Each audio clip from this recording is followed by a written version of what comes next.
శివుడు జలధార ప్రియుడు. అభిషేకము అనే పేరుతోటి శివుడి శరీరం మీద ద్రవ పదార్థాలు పోయడానికి చాలా అంతరార్థం ఉన్నది. శివుడి శరీరం ఒకానొకప్పుడు ముందుగా నదిగా మారిపోయింది, జలంగా మారింది. ఆ తర్వాత భూమిగా మారింది, ఆ తర్వాత అగ్నిగా మారింది, ఆకాశంగా మారింది, వాయువుగా మారింది. అంటే శివుడు 5 భూతాలుగా మారాడు. ఆ తర్వాత శివుడి శరీరం నుంచి అనేక ద్రవ్యాలు కూడా పుట్టుకొచ్చాయి. వీటిని తిరిగి శివుడికి సమర్పించటమే అభిషేకము. శివుడి శిరస్సు మీద పంచామృతాలు అంటే ఆవు పాలు, ఆవు పెరుగు, ఆవు నెయ్యి, తర్వాత దాంతోపాటు పంచదార, తేనె, ఈ 5ంటిని శివుడికి సమర్పించటం. వీటికి పంచామృత అభిషేచనం అని పేరు. అసలు నిజానికి అభిషేకం అంటే పూర్తిగా తడిపేయుట, ముంచెత్తుట అని అర్థం. సహజంగా శివుడు అంటే పరమాత్ముడు గనక ఆ లింగం మీద అలాగా జలం పోస్తే జలాభిషేకం, పంచామృతాలు పోస్తే పంచామృతాభిషేకం, భస్మం పోస్తే భస్మాభిషేకం, పూలు పోస్తే పుష్పాభిషేకం. ఈ విధంగా ఆయా ద్రవ్యములతో శివుడిని ముంచెత్తటం అభిషేకం అని పిలువబడుతుంది. ఎందుకు ముంచెత్తాలంటే శివుడి నుంచి ఇవన్నీ వచ్చాయి, నీ నుంచి పుట్టిన ఈ పదార్థములు తిరిగి నీకు ఇస్తున్నాము, నీ వస్తువు నీకే సమర్పిస్తున్నాము అని దాని అంతరార్థం.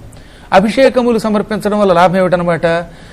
ఆవు నెయ్యి సమర్పిస్తే మనిషికి అపూర్వమైన ధారణాశక్తి, జ్ఞానం పెరుగుతుంది.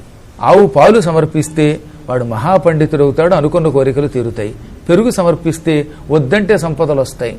తేనె సమర్పిస్తే మంచి వాక్శుద్ధి వస్తుంది, కంఠం వస్తుంది, మధురమైన కంఠం వస్తుంది, మహానుభావుడు ఘంటసాల లాంటి వారి కంఠం వంటి కంఠాలు వస్తాయి.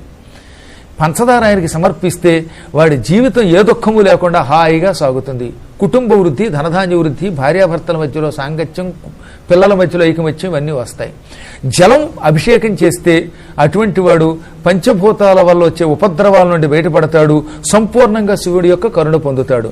భస్మంతో ఆయన అభిషేకిస్తే వద్దన్న పదవులు వస్తాయి, ధనం వస్తుంది. ఇలా ఈ ద్రవ్యాలతో ఆయనకు అభిషేకం చేయటం వల్ల మనకు మహాఫలితములు వస్తున్నాయి. ఇంతకీ చిట్ట చివరికి వచ్చేసరికి అంతరార్థం ఏంటంటే ఈ ద్రవ్యాలన్నీ ఆయనే ఇచ్చాడు, ఆయన ద్రవ్యాలు ఆయనకి మళ్ళీ భక్తితో సమర్పించి వాటిని ప్రసాదంగా స్వీకరిస్తే ఒక్కొక్క దాని వల్ల ఒక్కొక్క ఫలితం ఆయన మనకిస్తాడు.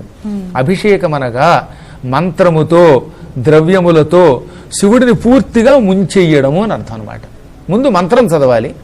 మంత్రాలలో మహన్యాసం వంటి మంత్రాలు ఉన్నాయి, అవేమీ లేకపోతే నమశివాయ అనే పంచాక్షరి మంత్రం చదవండి. ముందు మంత్రంతో, తర్వాత ద్రవ్యం అంటే ఇందాక చెప్పిన జలాదులు, పంచామృతాలు. ఇటు మంత్రంతో, ఇటు తంత్రంతో, ఇటు ద్రవ్యములతో శివుణ్ణి పూర్తిగా కప్పేయుట అభిషేకము. ఈ అభిషేకం వల్ల సాక్షాత్తు రుద్రుడవుతాడు. రుద్రాభిషేకాత్తు రుద్రో భవత్యసంశయ.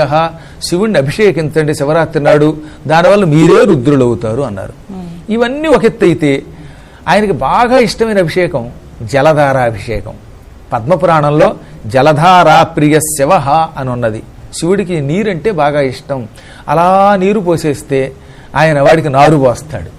మనం ఇంత నీరు చుక్కలు ఆయన మీద పోస్తే ఇక అది ఇదేనే తేడా లేకుండా మనకి ఎప్పుడు ఏ వస్తువు కావాలో వస్తువు ఇస్తాడు. సకల సంపదల్ని పొందడానికి జలధార చాలా అవసరం.